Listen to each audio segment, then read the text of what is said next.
peca es esclavo del pecado. Respondió Jesús. Amén. Entonces, simplemente, Jesús les dice, si ustedes me siguen, me obedecen lo que yo digo, van a ser realmente mis discípulos y van a ser libres del pecado. Porque ciertamente todo el que peca es esclavo del pecado. Ustedes son esclavos del pecado, les está diciendo. Pero si ustedes me obedecen a mí, ya no van a ser esclavos del pecado. Podemos elegir dos cosas. Uno, ser un discípulo de Jesús. ¿Y cómo es ser un discípulo de Jesús? Obedeciendo su palabra, obedeciéndolo a Él a través de la Biblia. ¿Y si yo no decido ser un discípulo? Decido ser esclavo del pecado. Ya eres esclavo del pecado, pero tú decides seguir manteniéndote. El detalle, pueden decir muchos, no, pero déjame, es mi vida. Yo decido si sigo a Dios o tal vez sigo pecando. Pero el detalle es qué vas a recibir si tú decides ser un esclavo del pecado. ¿Qué es lo que vas a recibir a causa de eso? Vamos a ver en una escritura. Amén. En Romanos 6:23. Porque la paga del pecado es muerte, mientras que la dádiva de Dios es vida eterna en Cristo Jesús, nuestro Señor. Tú lo que vas a recibir como paga, bueno, primeramente, paga es algo que nosotros merecemos. Por ejemplo, si yo trabajo para alguien, lo que me pagan a mí es por lo que yo merezco, porque yo me he dado mi tiempo, mi conocimiento, y entonces merezco esa paga que me da a mí. De la misma manera, si nosotros pecamos, merecemos una paga que dice acá, que es la muerte. Pero la dádiva de Dios, hay una buena noticia. Dádiva quiere decir regalo que Dios nos da a nosotros. Es la vida en Cristo Jesús. Pero el detalle, si nosotros queremos seguir pecando, lo que nosotros vamos a merecer, si nosotros elegimos seguir siendo esclavos del pecado, lo que vamos a merecer es la muerte, vamos a merecer el infierno. Aún en esta vida vamos a tener una vida de sufrimiento, una vida de engaño, una vida de pelea, traiciones. Esposas engañan unos a otros, son infieles, y alcoholismo, drogadicción, y todo eso. Tú eliges si quieres ser discípulo de Dios y hacer lo que Dios manda que haga su discípulo, o si quieres ser un esclavo del pecado. Tú puedes elegir. Hay una persona que a mí me impacta muchísimo. De verdad, esa persona es increíble. Se llama Iván. Ese hombre entendió que él era esclavo del pecado. Y a causa de eso su vida era miserable, era tormentoso. Él ya no podía con eso. Y por eso decidió buscar a Dios. Gracias a Dios pudimos estudiar la Biblia con él y él entendió que él necesitaba cambiar, que necesitaba arrepentirse, que necesitaba dejar esas cosas malas para estar con él, porque él no podía y solamente iba a poder salir de esa esclavitud que el pecado lo tenía a él con Dios. Entonces él, a través de los estudios bíblicos, porque tuvimos estudios bíblicos, él se arrepintió verdaderamente, creyó primeramente en la palabra de Dios, se arrepintió y se bautizó. Ahora es un hermano increíble de nosotros, se llama Iván. Y no solamente él, sino también Samuel, Joaquín, nuestra hermana y nuestras hermanas que también se bautizaron. Ellos tomaron la decisión, ¿por qué? Porque ellos se dieron cuenta que eran esclavos del pecado y si seguían ahí, su vida iba a seguir siendo miserable. Y no solamente eso, sino también la de su familia. Es por eso que ellos tomaron la decisión y ahora están con Dios. Amén. Entonces yo quiero animarles a todos ustedes para que también tomen esa decisión de ser discípulos de Dios y ya no ser esclavos del pecado. ¿Y cómo van a hacer eso? Las personas, si no han coordinado estudios bíblicos, coordinen para que puedan ser discípulos de Jesús. Manténganse firmes. Y si tienen que dejar algo que les impida para ser discípulos de Jesús, déjenlo. Y para las personas que están estudiando la Biblia, sigan con los estudios bíblicos. Si hay algo que tú tienes que hacer, hazlo. No lo pienses, hazlo. Porque tú tienes que estar con Dios. Y no hay otra cosa que sea mejor que eso.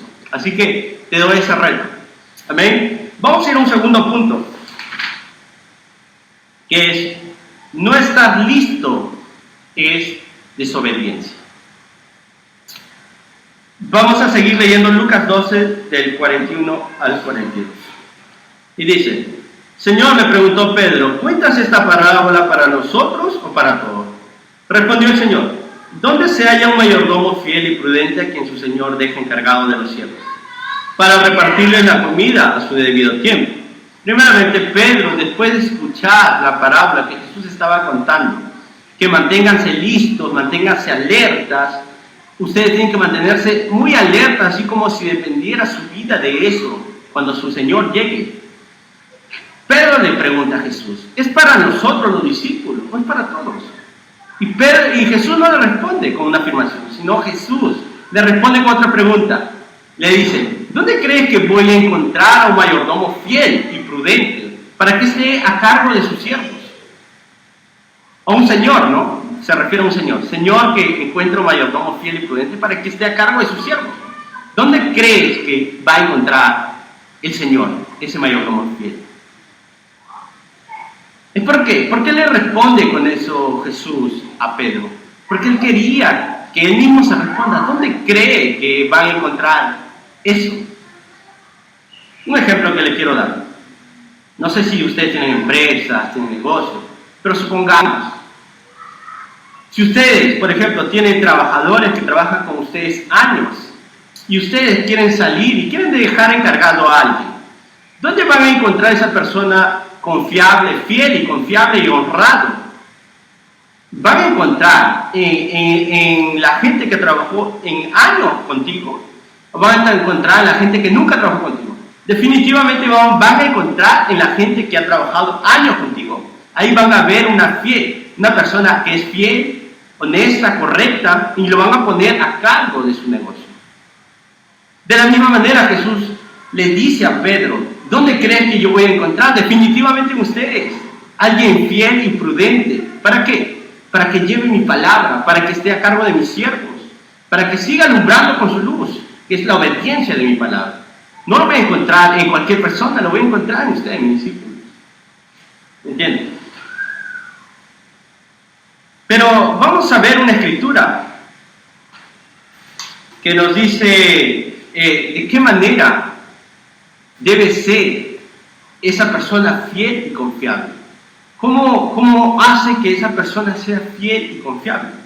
Vamos a ver en el versículo, en Lucas 12:43. Dichoso el siervo cuyo Señor al regresar lo encuentra cumpliendo con su deber. Solamente el versículo 43. Entonces, una persona fiel y confiable es aquella persona que mientras el Señor regresa, lo encuentra haciendo con su deber. Lo encuentra haciendo su deber. ¿Cuál es su deber? Bueno, si es un señor cualquiera, su deber será, no sé, tal vez arreglar, cuidar, lavar, no sé, los platos, etcétera, no lo sé, o a cuidar a sus animales. Pero el Señor se compara con Jesús y dice: ¿cuál es el deber del siervo de Jesús? Como hemos visto en Mateo 28, 18 al 20, Jesús nos manda a que hagamos más discípulos.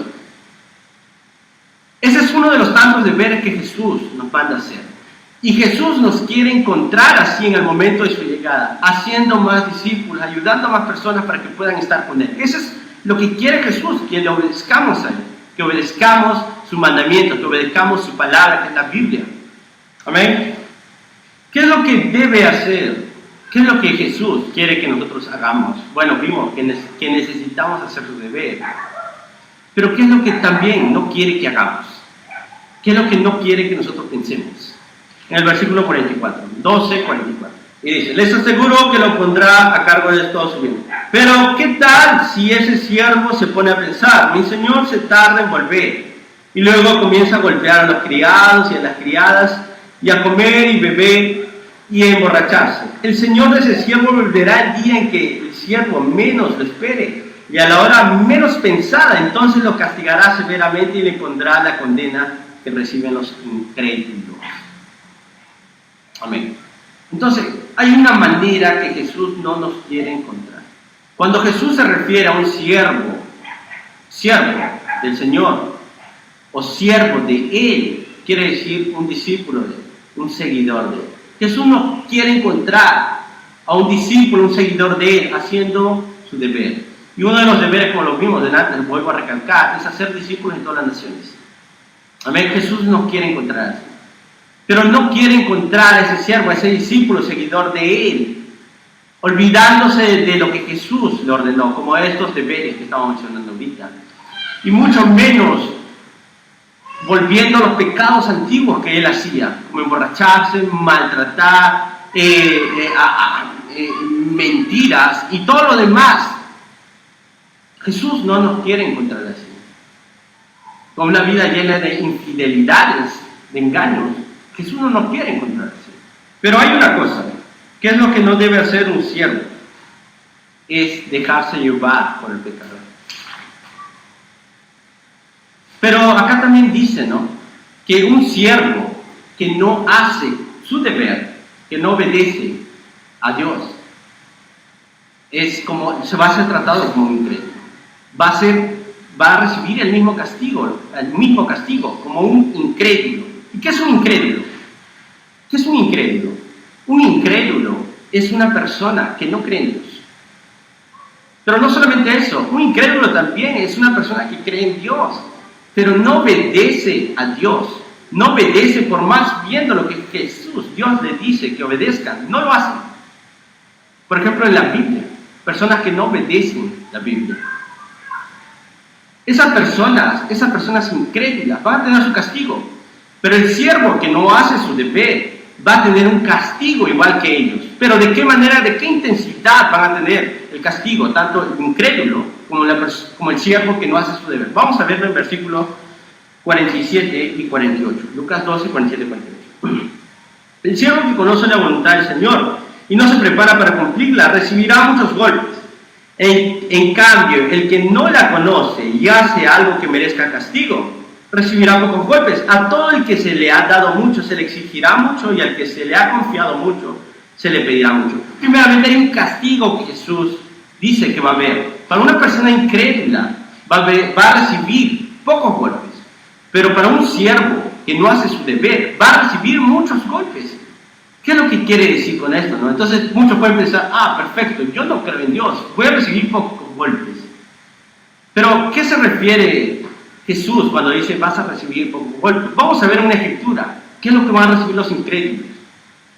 Primeramente, amén. Vamos a ver en Apocalipsis 21, 8.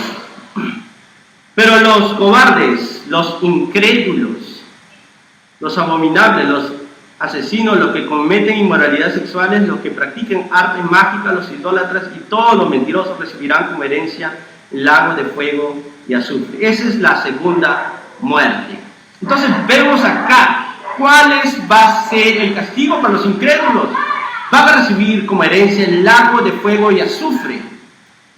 Los incrédulos. Pero no solamente los incrédulos, los asesinos y todo lo que sabemos, ¿no? Los malos, supuestamente, ¿no? Para nosotros, los asesinos, los que matan, los inmorales sexuales. Pero no solamente ellos, sino también los cobardes y los mentirosos.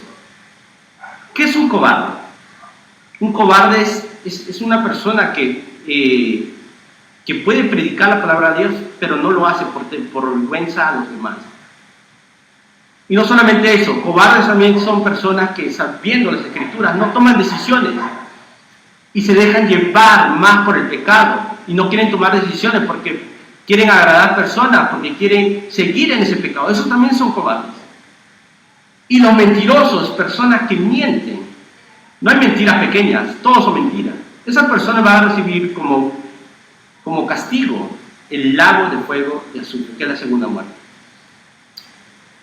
Cuando dice Jesús que los incrédulos van a recibir pocos golpes, eso es, pocos golpes.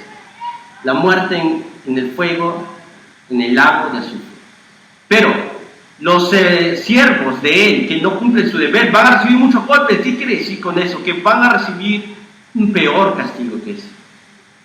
Entonces, tienen que tomar una decisión.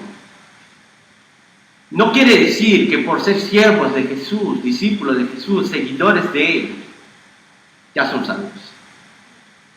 Lo que les va a hacer salvo es que obedezcan a Dios, es que hagan su deber. Y uno de sus deberes, como hemos visto, lo vuelvo a recalcar, es que hagan discípulos en todas las naciones. Pero ¿por qué pueden decir es injusto porque yo soy siervo de Dios y ya no estoy haciendo malas cosas? El detalle Si tú tienes la llave, que es la palabra de Dios, y no lo compartes, es porque eres un egoísta y no te importa a nadie más. Y mereces un castigo por eso. Porque solamente piensas en ti y la palabra de Dios lo tienes para ti y no lo quieres compartir con nadie. Eso es ser un egoísta. Y por eso vas a recibir un castigo. Peor que los incrédulos. Por eso yo quiero animarles a todos para que tomen decisiones. Discípulos, personas se conviertan en discípulos y discípulos cumplan con su deber. Así como lo están haciendo. Hay personas increíbles que me animan con esto. Una de ellas es mi madre. De verdad, yo admiro a mi madre. Mi madre comprende esto, que ella necesita alumbrar con su luz, que ella necesita estar obedeciendo a Dios, alumbrar con su luz y obedecer a Dios. Ella necesita hacer eso. Por eso, cada vez que ella sale de mi casa, empieza a predicar la palabra, empieza a invitar a muchos a estudiar la Biblia, porque ella comprende que necesitan a Dios, así como ella, que antes necesitaba a Dios y era esclavo del pecado, pero ahora puede tener una vida nueva. Por eso quiero animarles a todos para que sean como ella, una lámpara encendida. Sea una lámpara encendida. No solamente un día, no solamente 2 días, ni una semana, ni un mes, sino toda la vida. Discípulos, vamos a hacer lámparas encendidas y para la gloria de Dios. Amén.